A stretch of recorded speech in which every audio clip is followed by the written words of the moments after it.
Bom, falando ainda sobre CPMI do INSS, eu recebo aqui no contexto o repórter André Chaldes, da coluna Andresa Matais, que vai trazer mais detalhes, os bastidores sobre a sessão de ontem, que terminou naquela confusão após a aprovação da quebra dos sigilos fiscais e bancários do Lulinha.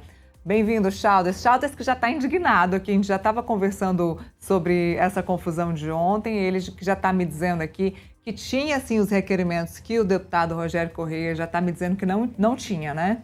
Exatamente, Neila. Então, assim, eu não sei se tem todos exatamente o que o Rogério Correia queria, mas vários deles, sim, inclusive do governador de Minas Gerais, o Romeu Zema. Então estava lá a quebra de sigilo bancário fiscal da Zema Crédito, que é uma espécie de financeira ali, Neila, do grupo empresarial da família do Romeu Zema, que era um dos principais pontos aí pedidos pelos governistas na CPMI. Tinha convocação do André Moura, que é aquele ex-deputado de Sergipe. Tinha vários pontos ali que eram de interesse do governo. Tinha lá a convocação do Augusto Lima, que é o CEO do Master, ex-CEO do Master, ex-sócio do Daniel Vorcaro. Então não é verdade dizer que não tinha que os requerimentos de interesse do governo não estavam na pauta. Estavam sim, não sei se todos exatamente, mas assim, muitos deles sim eram de interesse dos governistas. A pauta tinha 86 itens, tinha muita coisa ali para ser explorado, inclusive que interessava ao governo. Vários desses requerimentos eram de interesse dos governistas. Bom, houve essa divergência na votação, no número de votos, né? Então houve essa divergência de um teve 14 votos, outro teve 7 votos, e aí a oposição acabou entendendo que a composição no geral do número de pessoas da oposição que estava ali é o que valeria, e aí acabou gerando essa confusão.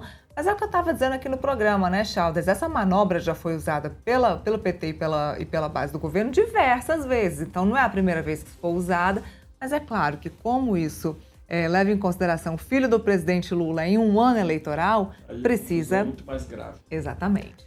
Vamos explicar, assim, resumidamente, o que aconteceu ontem e por que terminou em briga.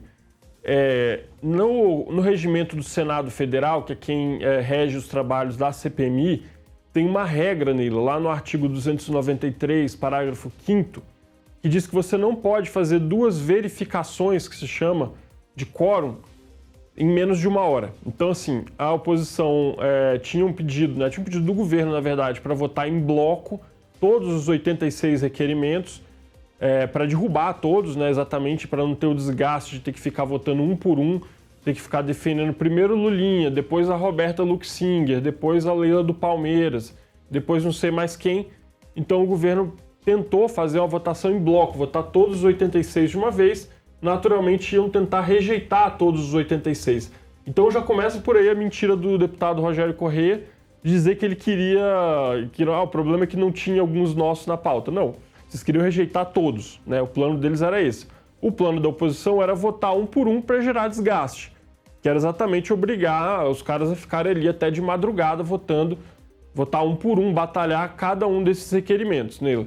E aí, teve o pedido para votação em bloco, a oposição pediu a verificação, que chama, e depois a oposição e o comando da CPMI, que é alinhado à oposição, vamos dizer claramente, fizeram acelerar ali os discursos, acelerar a tramitação para votar logo, para votar antes de 1 hora.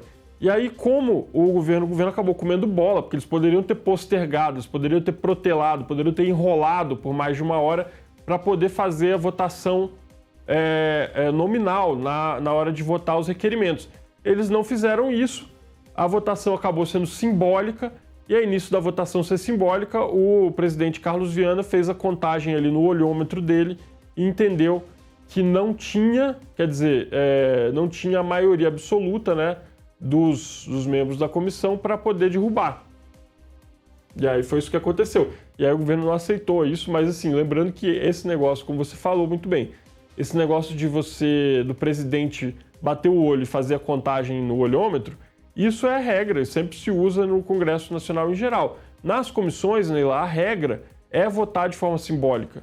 A regra é votar de forma simbólica. Votar de forma nominal é exceção, né? Em geral, se vota projetos, vota requerimentos, etc. tudo de forma simbólica. Exatamente. Não saiu do costume. Bom, você também traz uma lista com vários nomes que foram convocados a depor na CPMI. Você já falou alguns aqui, falou da Roberta, falou da Leila do Palmeiras, e é só gente importante. Exato. As pessoas ficaram falando muito do Lulinha, né? Porque o Lulinha é isso, o Lulinha é aquilo. Na verdade, a lista tem muita coisa interessante nesses 86 requerimentos que foram aprovados, e eles estão valendo até o momento. Eu não sei se o Davi Alcolumbre vai anular ou não, né? Tem essa dúvida aí no momento. Mas até agora eles estão valendo.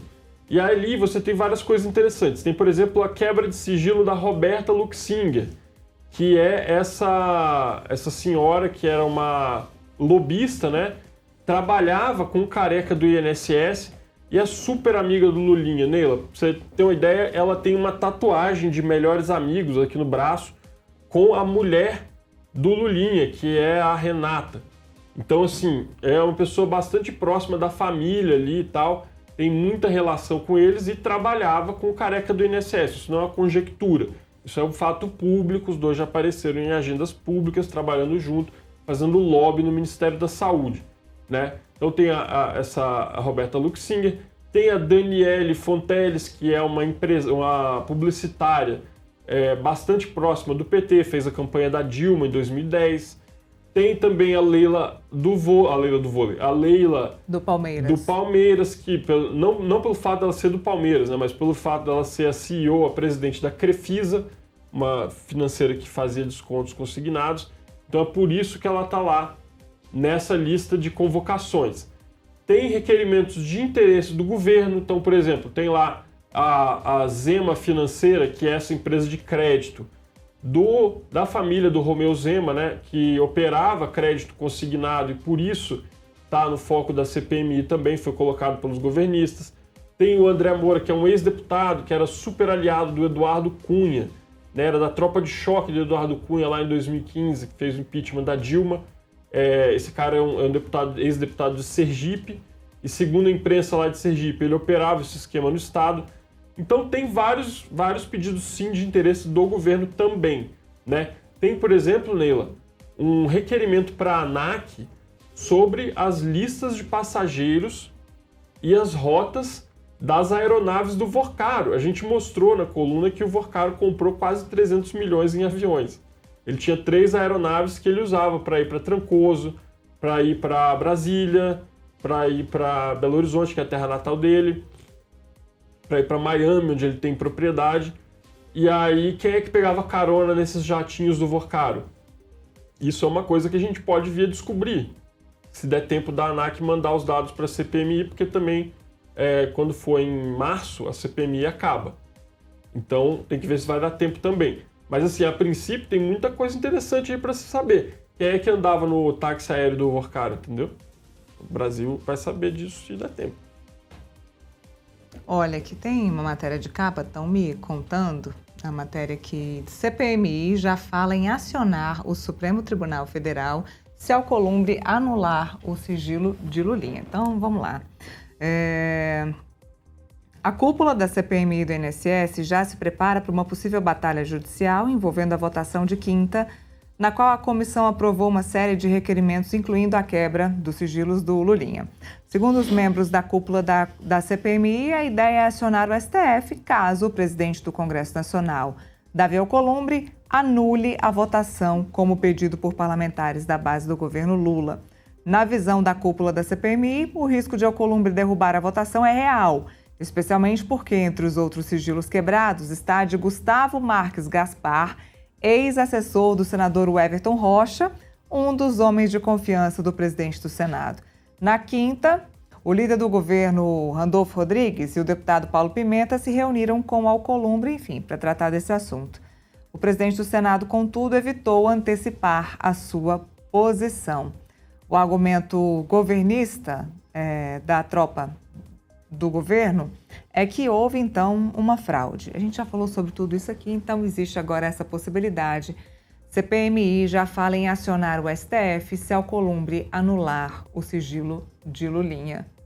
Bom, Mas o ministro André Mendonça já disse que vai quebrar o sigilo de Lulinha. É óbvio que o que a gente estava discutindo aqui, Chalder, é o seguinte, são dois órgãos diferentes, né? Uma coisa é você trazer as informações do Lulinha para serem discutidas no Congresso Nacional, na CPMI, é uma visão política e mais fácil de ser debatida e de ser aberto o jogo ali. Outra coisa é dentro do Supremo Tribunal Federal e para a Polícia Federal, ali o jogo é mais fechado. É mais difícil de ser discutido politicamente e até para a gente ter acesso também. Exatamente. Assim, o bom de trazer para o Congresso é que você tem um controle social maior, né, Neila? Então, uma coisa que não necessariamente vai passar pelos 3 ou 4 caras da Polícia Federal que vão ficar analisando esses dados, pode vir a ser percebida se você tiver mais gente olhando esse conteúdo. Então, esse seria o papel, a vantagem de você trazer para o Congresso. E, vamos lembrar, o Congresso, o papel dele não é só legislar, né? Ele é chamado de legislativo porque essa é a função principal dele. Mas ele também tem como atribuição fiscalizar os outros poderes. Na medida que o Lulinha é filho do presidente da República, as atividades dele são sim de interesse público e passam pelo escrutínio do Congresso, Neila. O Congresso reclama muito da questão da interferência do Judiciário nas suas prerrogativas. Se você conversar com qualquer deputado ou senador, vai o chororô de o Supremo está legislando, o Supremo está intervindo no nosso papel. Mas aí eles precisam, da parte deles, parar de ficar recorrendo ao Supremo também para tudo, né, Neila? Não só a CPMI fala em recorrer ao Supremo, como o governo fala em recorrer ao Supremo também, caso a quebra de sigilo do Lulinha seja mantida. Então está todo mundo pensando já em recorrer ao Supremo.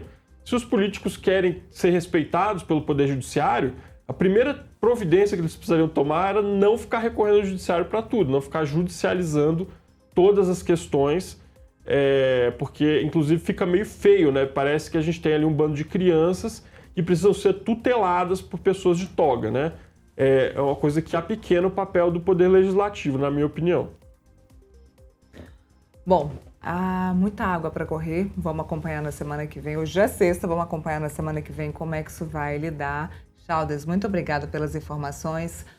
Matérias, reportagens, Chalder está lá na coluna da Andresa, no portal metrópolis.com. Bom,